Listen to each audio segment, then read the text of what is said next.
Hey folks, Dennis here with Las Vegas Worm Farm and the Living Soil community, and it's time for our worm topic of the week. What are we talking about this week? We're talking about keeping things alive. It's the middle of summer-ish, right? It's summer-ish in some places.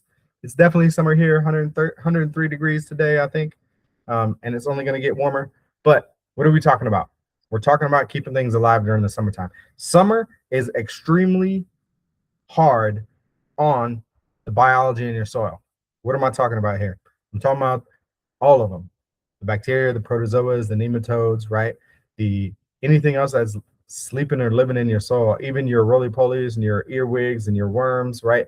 It can be extremely difficult on those guys, especially if you live in climates that get really extreme temperatures. So it could be the summer or it could be the winter. But what's really important here is making sure that you keep that biology alive, which means that you got to keep moisture inside of the soil. And there's a bunch of different ways that we can do this by setting up an automatic irrigation system, by using mulch, right? Adding organic material into the soil. All of these things help retain moisture, which help keep your microorganisms alive. But only some of them. Here's the thing. Some of those guys just don't like hot temperatures, right? They don't like the warmer temperatures, so they're going to die off. They're just going to go away. There's nothing you can do about it. Some of them are going to stay around. They're going to keep doing what they're doing, right? And they're going to be like, oh, okay, this is fine. We'll just keep chugging right along, eating, living our lives. But there's some that are going to die. So what's super important during the summertime is to make sure that we get biology into the soil and we keep it there, okay? How do we do that, Dennis? How do we get the biology there? Well, this is where I like to use worm castings. We all know that worm castings have all the biology in it, right? The huge diversity, right?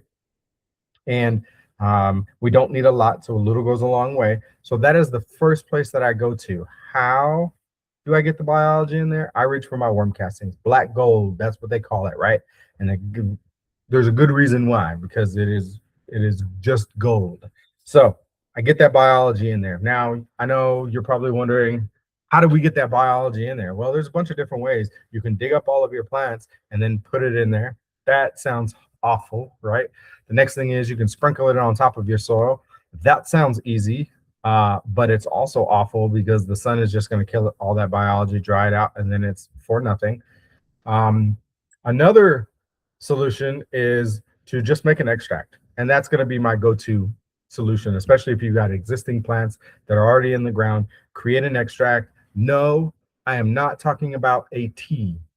Okay, I did another video where we talked about the difference between teas and extracts, why I choose one over the other, or when you should be choosing one over the other. Okay, but in this case, I'm going to go for an extract. That extract is going to get that biology right down into the root zone where those plants are. Now, here's the thing. We talked about that there's different microbes that like different temperatures, right? Some of them won't stick around in the summertime, some will stay there all year round, but some of them won't stick around during the wintertime. It's important that you're using locally created compost or locally created worm castings in this case, right, to make your extract. And the reason for that is those microbes that are in there, guess what? It's already hot outside, right? So they're already acclimated and they're already ready to go right into the soil. And therefore, you use that extract, you use that organic material, those worm castings to create that extract so you can add more of those microbes into the soil. That is how we get the biology into the soil. And that's how I do it, and that's how I tell everybody else to do it, right? Worm castings are I guess the best way you can think about this is kind of like stocking the shelves, right? Like when you go to the grocery store, people are always buying stuff and there's got to be a stock boy in the back, right? Or a stock person to stock the shelves. I don't know what they're called nowadays. Stockers? Somebody tell me. Drop it down in the comments. Let me know what a stock boy, a stocker. I don't have any idea. Spending too much time on this word. But either way, when the people are buying things and they're pulling it off the shelf, right? Things are disappearing and it has to be put back. And this is what worm castings do. They are restocking the workforce for the soil. Hopefully that makes sense. Now, why is that important? Well, if you think about the grocery store and we're taking stuff off the shelves, eventually the shelves are empty and then nobody's going to go there. It's going to be a barren. If you live in a hurricane area, you know what that is. When you go to the grocery store, when there's a hurricane coming, everything's off the shelves, right? It's barren. You're not getting anything. Nobody likes that. Everybody wants stuff on the shelves, right? Same thing if you have a natural disaster, right?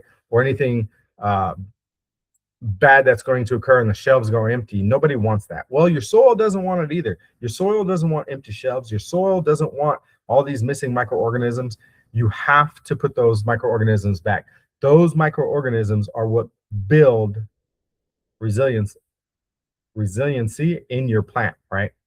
Microbes create food for your plant. Your plant gets all the food that it wants. It's happy and healthy. Just like us as human beings. We go to the store, we get food, we eat it, we're happy and healthy. Life goes on, right? Not a big deal. But if the shelves are empty, we are going to go hungry. We're not going to be happy. And that's a bad thing. Same thing with your plants. If you're not restocking the soil, right, especially in the summer months or anytime you have extreme temperatures, then the shelves go empty and your plants are going to be wanting more. So make sure that you're restocking your shelves. Make sure that you're using worm castings or you're using an extract, right? When the seasons change. It's super important during the summertime, especially if you live anywhere in the Southwest or where you get temperatures up to 100 degrees. I guess that's anywhere pretty much in the South, right? Make sure you're restocking that shelf in your soil with microbes. My go-to thing is worm castings. Absolutely. Locally produced. You got some in your backyard. Your neighbor has some. Grab those and use those. That's the best. All right, I'm going to take a real second. If you like this type of stuff and you find it interesting or you find it helpful, do me a favor. Give it a like, share so that the information can reach other people. Only about 10% of my viewers actually click the like button. And that actually is huge because then it goes and reaches other people when you do that. So do me a favor and click that like button.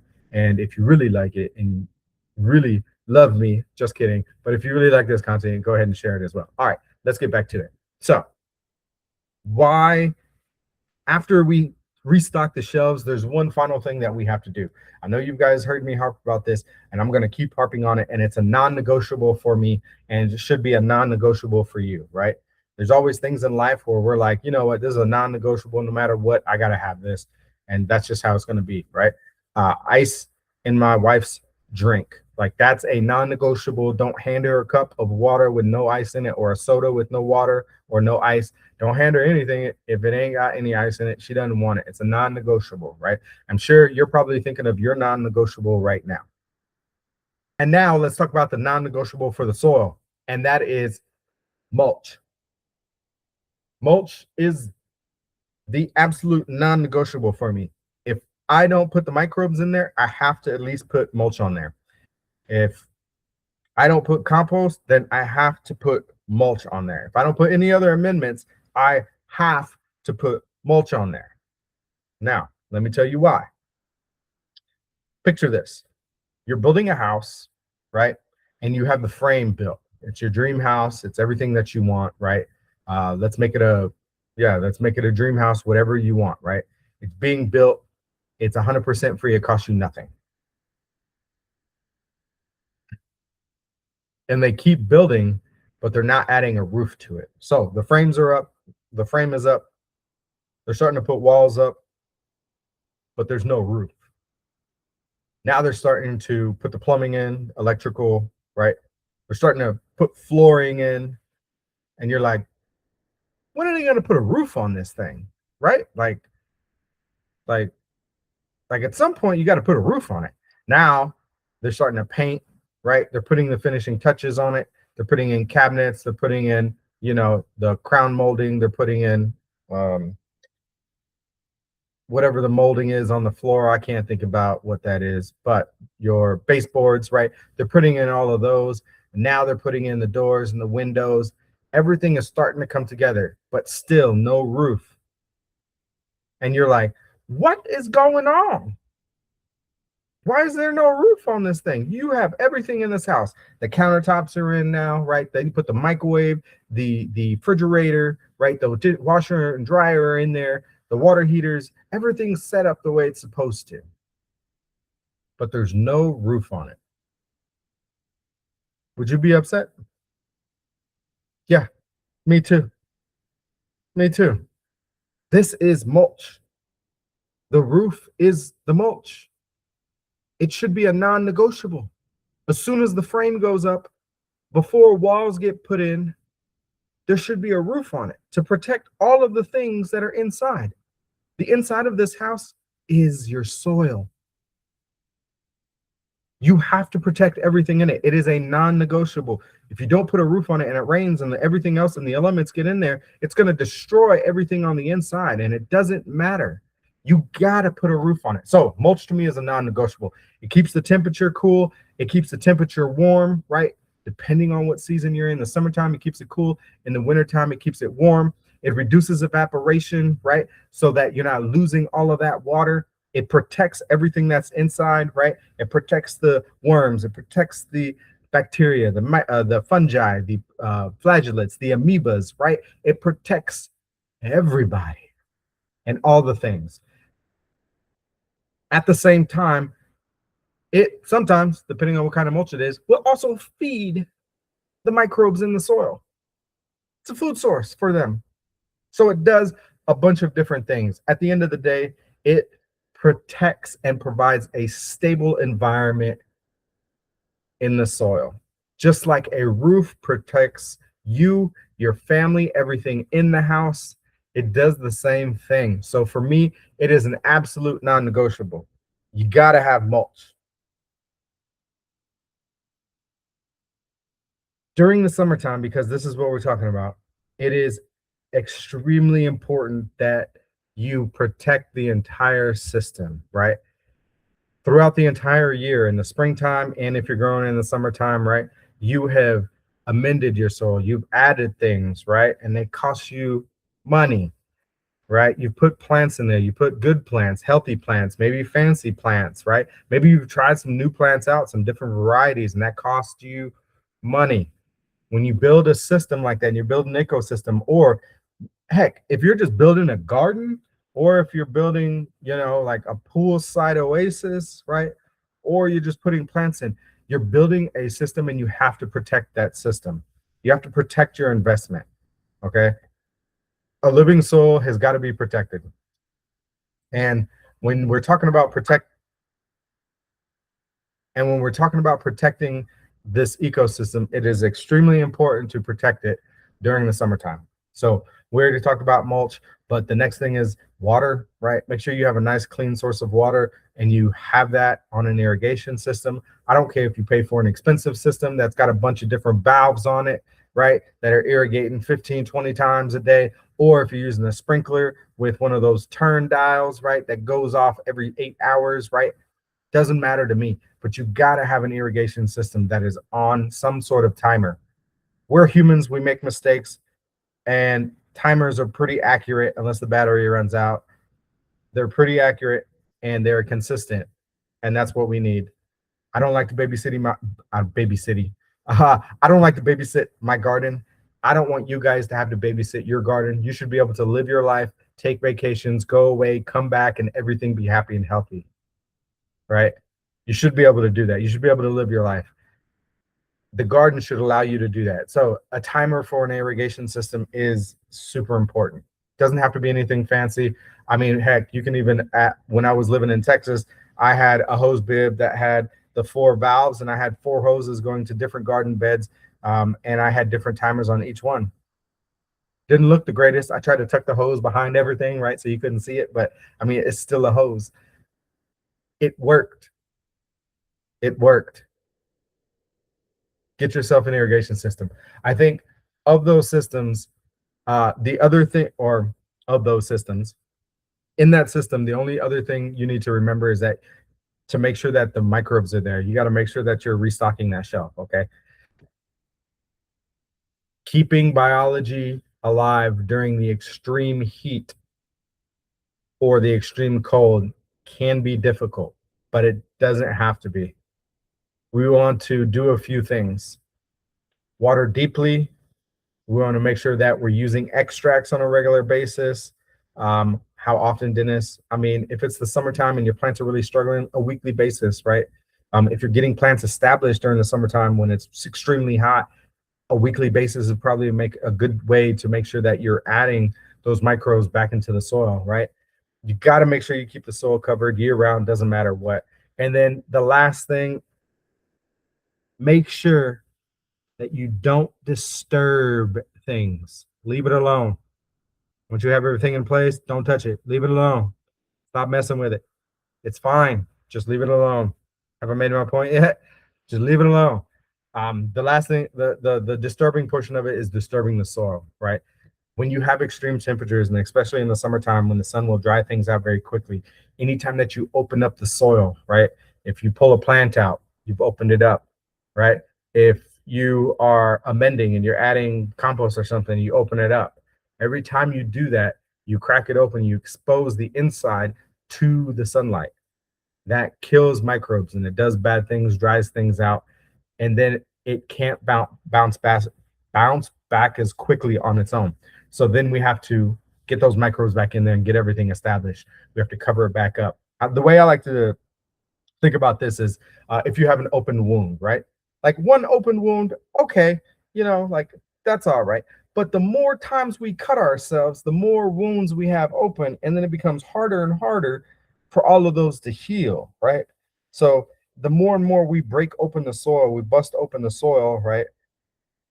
The more wounds the soil has and the longer it's going to take to heal. So leave it alone. Don't bust it open if you don't have to.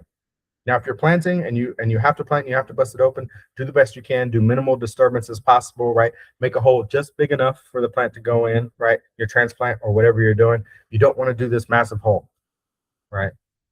You don't want to disturb everything. Just minimal disturbance as much as possible. In most cases, like sometimes you have to dig a big hole. I mean, if you're putting in a 20-foot tree, you're gonna have to dig a big hole. I mean, there's no way around it, right? Like that's just a big hole. So like you got to do what you got to do, but you shouldn't be digging a 1-foot hole for a seedling. Like that's too big. Just take a pin, shove it down in the ground, put the seedling in, and like close it up and call it a day, right? So minimize the disturbance as much as possible. What that also means is not just cracking it open, but stay off of it. If you've got a garden that's in the ground, don't trample all over it. My grandma used to hit me. When I was younger, if I used to run through the garden beds and I wasn't on the path, like stay off of the soil. You compact the soil, that's not a good thing. Yes, when we walk on the soil, sometimes it feels fluffy and we like it. And we're like, wow, it sank. It's so squishy. Yeah, get off of it. Get off of it. Stay on the path. Stay where you're supposed to. Minimal disturbance as much as possible, especially during the summertime. That's what we're talking about here, during the summertime. And I think the last thing I'm going to leave you guys with is long-term success during the summertime starts not above the soil, it starts below. It doesn't matter how much shade or how much protection you give your plant. If it's not getting all of the nutrients that it needs from below the soil, it's not going to make it. You can give it all the shade that you want. It's just not going to make it. So make sure that you're taking care of the soil so that the soil will take care of your plants. Biology, restock the shelves and make sure you put a roof on everything to keep everything covered. This will make sure that your soil is happy. The microbes are happy. The roots are happy. Your plant's access to nutrients keeps the plant happy. All of this makes your plant less prone to stress, heat stress, right? Because it is hot during the summertime. So make sure you take care of your soil and everything that's down in there.